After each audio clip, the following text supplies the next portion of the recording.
Stoichiometry Practice Worksheet number 1, Problem 1. Several brands of antacid tablets use aluminum hydroxide to neutralize excess acid. And here we have a chemical equation showing aluminum hydroxide reacting with 3 moles of hydrochloric acid to produce aluminum chloride and 3 moles of water. What quantity of HCl in grams can a tablet with 0.750 grams of aluminum hydroxide consume? What quantities of water is produced? So we have a chemical equation here that we just went over. They're asking for a quantity of hydrochloric acid in grams. We are given a tablet with 0.75 grams of aluminum hydroxide.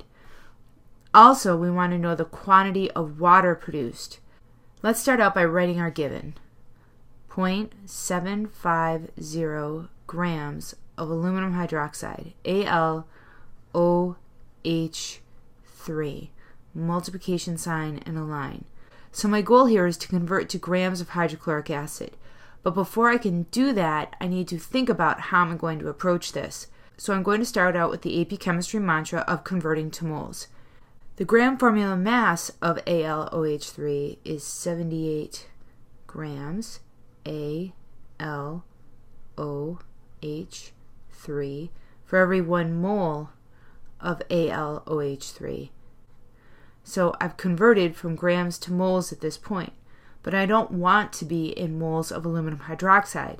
I want to get to hydrochloric acid. So this middle step here is going to be converting from moles of AlOH3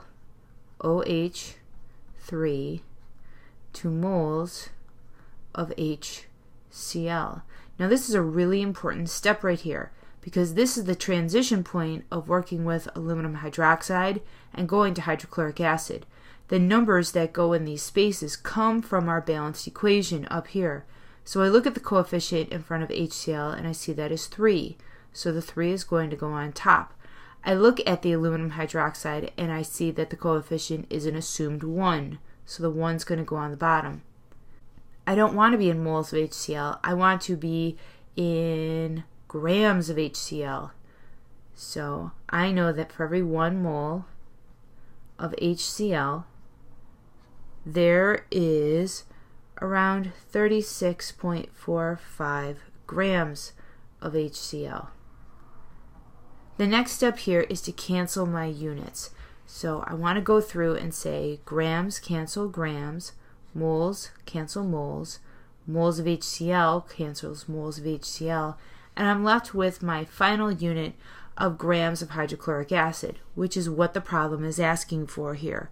When I work this out, I want this to 3 significant figures because my given, my 0.750 is to 3 significant figures, so I want my answer to be to 3 significant figures. So when I work this out, this is going to be 1.05 grams of HCl.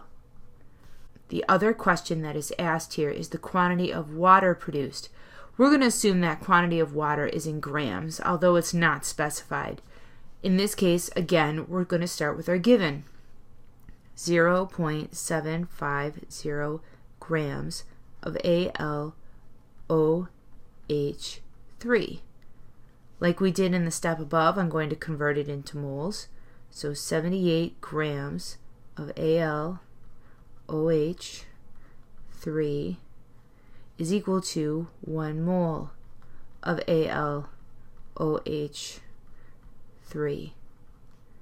Middle step here again is going to be a mole to mole conversion. So I want to go from moles of AlOH3 to moles of H2O.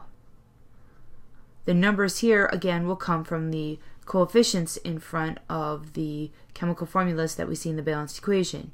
So like I stated before, there's an assumed 1 in front of the AlOH3, so there's a 1 here, and in front of the water it's going to be a 3, so we're going to have a 3 on top. Finally, our last step, even though it was not specified in the problem, we're going to turn it into grams. So we have a mass to mass problem. I know that for every 1 mole of H2O, I'm going to have a gram formula mass of 18 grams of water. Now, of course, like usual, I am going to check my units. Grams cancels grams, moles cancel moles, moles of water cancels moles of water, and I am left with the unit that I want of 18 grams of water. And now I'm left with a unit of grams of water. So when I work this problem out, and again, the first thing I should do is check my significant figures. I have 3 significant figures to start with. So just to point out that my answer should have 3 significant figures. So my final answer when worked through will be 0.520 grams of H2O.